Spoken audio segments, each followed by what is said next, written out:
That was just bad. I have no idea where he's trying to throw the last ball. Yeah, he was trying to gunsling it. Yeah, okay. Trying to make a play, and not a lot of time either. Okay, and the second turnover is so bad because, remember, they've got it 1st and 10 at the 25, and it's 23 all, and he gets strip sacked by Aaron Donald, and the ball goes backward, and you said the offensive lineman tried to scoop it up or at least fall on it, and it goes backward, and it goes backward, it goes back. It goes 29 yards the wrong way, and all of a sudden, the Rams have it 1st and 10 at the Kansas City 46. In one play, it just swings the other way, and they go boom, boom, boom, touchdown, and all of a sudden, they get the lead. And then the other thing that just drives me, now, again, I'm a football purist, but this is taking away from the shootout part of it. But if you give the home coach, the young genius, Sean McVay, if you give him a 40-30 lead after 3 quarters, and you got Todd Gurley on your team, the last time I checked, you salt that one away. That's you got the ball and a 10-point lead in a shootout with that running back. Right. You don't use him. And then they got the ball back at the end and could have killed the clock with 1:18 left. And they go 3 and out and take all of 14 seconds off the clock. That's not instant classic to me. That's just poor coaching. And again, he was trying to out Andy Reid on the stage, like, I'm going to show you I can be the offensive genius you are.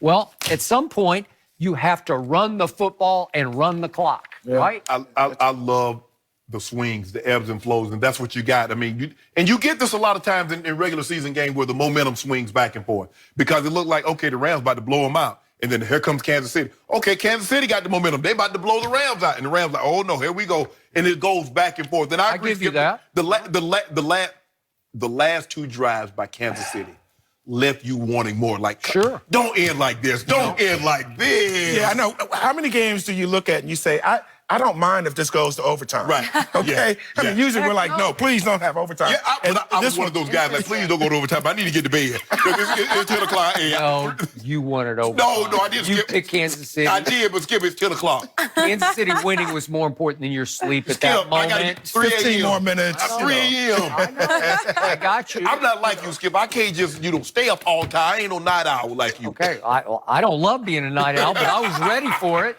I get you on the game management part of it.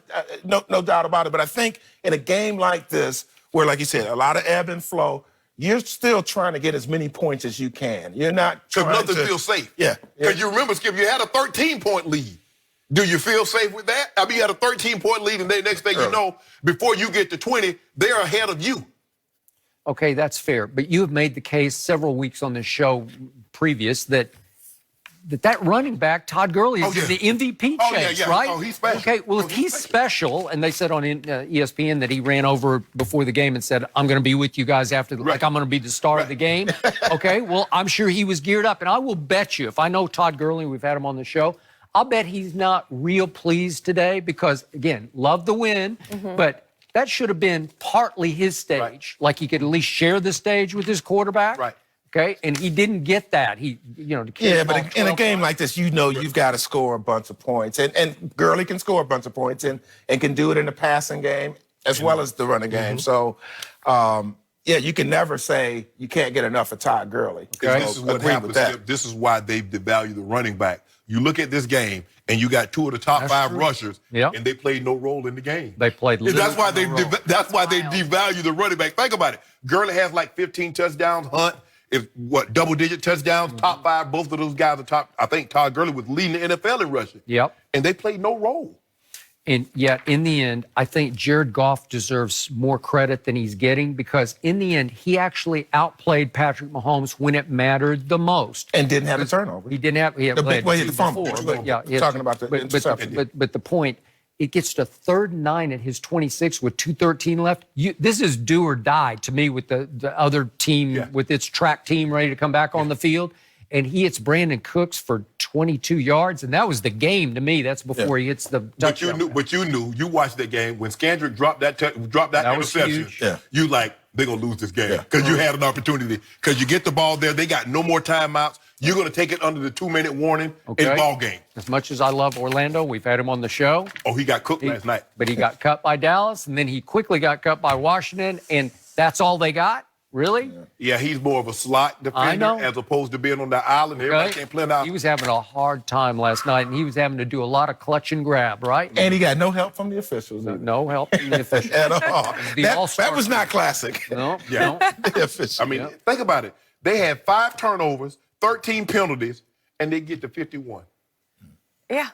They get to 51 points with 13 penalties and 5 turnovers. They hadn't played their best football, somebody else would say. He's going to be thinking about those fumbles. Yeah, Interesting. ball protection. Wade Phillips' defense is underachieving or something is wrong with it. I don't know. Well, they need a little bit more from Sue. I don't know. Because Aaron Donald's giving you everything. I mean, Sue. 14 and a half tackles from a DT. Yeah. He's special. He's unbelievable. Sue played 90% of the snaps last night and had 1 assisted tackle, no solos. That's it. I don't think they said his name till They didn't. the I very didn't even end of know the he game. played. I had to look Yeah. to be sure. It was interesting. Aaron Donald's a monster, though. Oh, that He's a is true, Jarrett. Thank you for joining us. Jarrett. Love to get your perspective there. Enjoy, you So, guys. what about those Cowboys? Should they actually be favorites on Thanksgiving? Yikes. Interesting. We'll discuss next.